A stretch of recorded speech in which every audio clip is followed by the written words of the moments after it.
नमस्कार। देशकाल प्लस में आपका स्वागत है। मैं हूं मुकेश कुमार। दोस्तों, व्हाइट हाउस के सामने नेशनल गार्ड पर हुए हमले के मामले में अमेरिका सरकार या यूं कहें कि ट्रंप प्रशासन भी खुद ही अपने जाल में फंसता जा रहा है। ये हमला रहमानुल्लाह लाकानवाल ने किया था, जो कि अफगानिस्तानी नागरिक है न।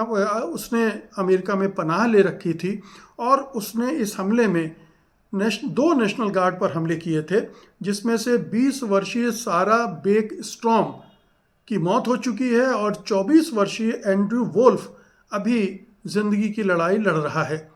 लेकिन सवाल इससे बड़ा ये उठ खड़ा हुआ है कि जिस रहमानुल्लाह ने हमला किया और जिसको गिरफ्तार कर लिया गया है, वो दरअसल अमेरिका के लिए, अमेरिका के CIA के लिए काम कर चुका है। वो अफ़गानिस्तान में रहता था, अफ़गानी नागरिक था और उसे पनाह दी गई थी अमेरिका में। जब अमेरिका अफ़गानिस्तान छोड़कर वापस आ रहा था तो उसने लगभग 76,000 लोगों को, ऐसे लोगों को जिन्होंने अफ़गानिस्तान में रहते हुए तालिबान के ख़िलाफ़ जब वो अमेरिकी सेना लड़ रही थी तो उसकी मदद की थी, उसके साथ थे, CIA के अमेरिकी सेना का साथ दे रहे थे और उन्हें बचाने के लिए, क्योंकि जाहिर है कि जो लोग अमेरिकी सेना का साथ दे रहे थे उनको तालिबान बख्शने वाले नहीं थे। जब उनका कब्जा हो गया काबुल पर, उन्होंने अपनी सत्ता कायम कर ली, अमेरिका को वहाँ से उल्टे पांव भागना पड़ा। तब अमेरिका ने, अब चूंकि ये उसकी जिम्मेदारी बनती थी, तो उसने 76,000 अफगानों को एक योजना के तहत अमेरिका में पनाह दी और फिर धीरे धीरे नागरिकता के जो भी नागरिक को फ़ायदे मिलने चाहिए थे उनको भी वो फ़ायदे ऑफ़र किए जाने लगे।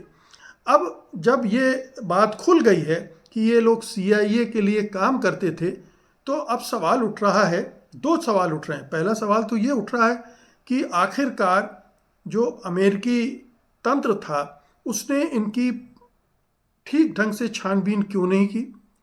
76,000 लोग आप अमेरिका में ले आए, वो लोग ले आए जिनमें से हो सकता है कुछ लोग तालिबान के लोग हों या तालिबानों के लिए परोक्ष रूप से छिपे तौर पर काम करते रहे हों। तो क्या अमेरिकी एजेंसियां इस मामले में चूक गईं? जाहिर है कि अगर रहमानुल्लाह लाकानवाल ने इस घटना को अंजाम दिया है तो कोई तो वजह होगी। इसे अमेरिकी प्रशासन एक आतंकवादी घटना बता रहा है। अगर ये आतंकवादी घटना थी और लाकानवाल ने ये हमला किसी एक उद्देश्य के तहत किया था, किसी तालिबान के इशारे पर किया था या किसी आतंकवादी संगठन, उग्रवादी संगठन के साथ मिलकर किया था, उसके कहने पर किया था, तो फिर ये अमेरिकी तंत्र पर एक बहुत बड़ा प्रश्न चिन्ह लग जाता है। और न केवल रहमानुल्लाह लाकानवाल पर, बल्कि जो 76,000 और अफगान आए हैं उनको लेकर भी प्रश्न खड़े हो जा रहे हैं। तो ये चूंकि बाइडेन के समय हुआ था इसलिए ट्रंप कोशिश करेंगे कि इसका जो ठीकरा है वो बाइडेन सरकार पर फोड़कर आगे बढ़ जाएं। बल्कि वो तो और बड़ी बड़ी बातें कर रहे हैं, यहाँ तक कह रहे हैं कि वो तीसरी दुनिया के तमाम लोगों को अमेरिका आने से रोक देंगे, उनके वीज़ा, इमिग्रेशन पर रोक लगा देंगे। अफ़गानिस्तान पर तो लगाएंगे ही, लेकिन तीसरी दुनिया के देशों पर भी लगाएंगे, जिसमें भारत भी शामिल होगा। तो ये एक किस्म की खीज है, एक किस्म की हताशा है जिसमें वो इस तरह की बात कर रहे हैं, या फिर वो अपने मागा क्राउड को खुश करने के लिए, जो कि चाहता है कि बाहर से लोग ना आएँ, उसको खुश करने के लिए इस तरह की बातें कर रहे हैं। लेकिन वो जानते हैं कि वो बुरी तरह उलझ गए हैं, फंस गए हैं। अब 76,000 लोगों को तो वापस भेजा नहीं जा सकता। ये हो सकता है कि उनकी और भी नए सिरे से जांच पड़ताल की जाए, उनको चेक किया जाए और उनमें से अगर कुछ संदिग्ध निकलते हैं तो उन्हें फिर डिपोर्ट कर दिया जाए, अफ़गानिस्तान या किसी और जगह डिपोर्ट कर दिया जाए। ये वो कार्रवाई करेंगे, कर सकते हैं, और ये उनके अपना जो वोट बैंक है उसको खुश करने वाली बात भी होगी। तो ये इस पूरी घटना का ट्रंप एक राजनीतिक फ़ायदा उठाने की कोशिश करने में तो जुट गए हैं, लेकिन इससे भी बड़ा सवाल और है। सवाल ये है कि अमेरिका दुनिया भर में जिस तरह की हरकतें करता रहा है, जिस तरह से उसने कत्ले आम किया है, उसकी वजह से वो लोग भी जो उसका सहयोग करते रहे हैं, उनमें भी उसके प्रति नाराज़गी है, गुस्सा है।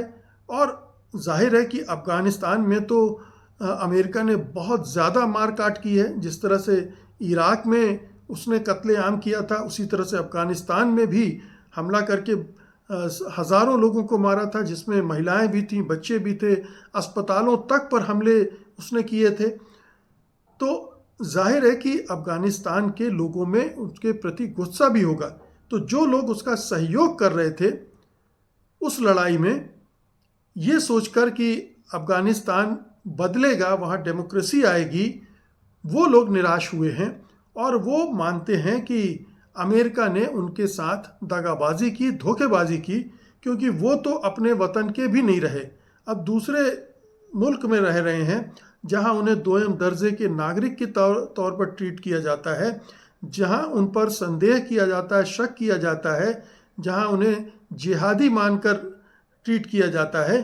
तो उनके अंदर कई तरह के गुस्से पैदा हो गए हैं और इसलिए वो इस तरह की हरकतों पर उतारू हो सकते हैं, या उनमें से कुछ लोग ऐसे भी हो सकते हैं जो अब बदलती परिस्थितियों में वापस अपने मुल्क जाना चाहते हैं और जो वहाँ अलगाववादी उग्रवादी संगठन हैं, जो वो ऐसे लोगों का इस्तेमाल अपने लिए कर सकते हैं, कर रहे होंगे। दोनों तरह की बातें हो सकती हैं, या तो वहाँ से निर्देशित हो रहे हैं या फिर उनका अपना गुस्सा है जो हिंसा के रूप में फूट रहा है। दोनों ही सूरतों में अमेरिका फंसा हुआ है। अमेरिका वादा खिलाफी भी नहीं कर सकता है, क्योंकि जो लोग उसकी मदद कर रहे थे अफ़गानिस्तान में, उनको अबेंडन नहीं कर सकता है। अगर वो इस तरह का कोई कदम उठाएगा तो भविष्य में अगर उसे कहीं भी इस तरह के युद्ध में जाना पड़ा तो वहाँ के अवाम उसका साथ नहीं देंगे, क्योंकि वो जानते होंगे कि अमेरिका ने अफ़गानी नागरिकों के साथ क्या किया था, कैसा सुलूक किया था। तो ये एक बड़ा ही विचित्र स्थिति में अमेरिका फंस चुका है। बल्कि यूँ कहना चाहिए इससे ज़्यादा ये कि अमेरिका एक्सपोज हो गया है। अमेरिका कई तरह से एक्सपोज हो गया है। पहले तो ये कि अफ़गानी नागरिकों का इस तरह से उसने इस्तेमाल किया उनके भलाई के लिए, या उनकी चिंता में उसने अपने यहाँ जगह तो दी, लेकिन उनमें बहुत कुछ एक ऐसे तत्व भी आ गए जो उसकी नीतियों से सहमत नहीं थे, या उन्हें वहाँ वैसा ट्रीटमेंट नहीं मिला जिससे उनके अंदर और भी गुस्सा भर गया, और उनका तंत्र भी एक्सपोज हो गया कि ऐसे लोगों को अमेरिका का जो रक्षा तंत्र है, आंतरिक सुरक्षा तंत्र है, वो ठीक से फिल्टर नहीं कर पाया। और फिर ये भी कि अमेरिका अगर अब इस तरह का कदम उठाता है, जैसे ट्रंप बोल रहे हैं कि हम सारे तीसरी दुनिया के लोगों का आना अमेरिका में बंद कर देंगे, तो अमेरिका का क्या होगा?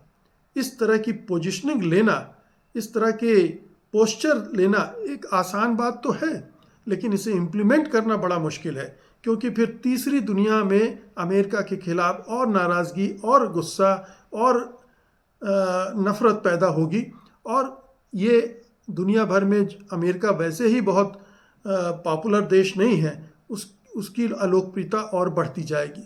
तो ये घटना दरअसल अमेरिका को बड़े एक्सपोज करने वाली घटना है, और उसने उसको खुद ही उसके जाल में फंसा दिया है। बहुत बहुत शुक्रिया आपका, धन्यवाद, नमस्कार।